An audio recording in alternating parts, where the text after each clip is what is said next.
আসসালামু আলাইকুম সুপ্রিয় দেশবাসী, আপনারা দেখেছিলেন ব্যাটারি চালিত রিক্সা চালকদের সাথে কিভাবে রিক্সাওয়ালা লীগ মিশে গিয়েছিল।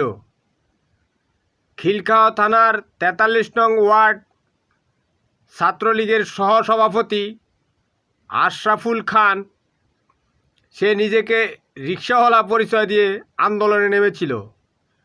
সেরকম কিছু রিক্সাওয়ালা লীগ, জঙ্গি ছাত্রলীগ, জঙ্গি যুবলীগ, জঙ্গি আওয়ামী লীগ, জঙ্গি ভারত লীগ, জঙ্গি উলেমা লীগ, জঙ্গি শেখ হাসিনা লীগ, জঙ্গি সামনে পিছে মুরাদ লীগ, এরা কিন্তু ছাত্রদের নামে দেশের বিভিন্ন এবং ঢাকা জেলায় বিভিন্ন কলেজ, বিশ্ববিদ্যালয়, ইউনিভার্সিটিতে ভাঙচুর করছে।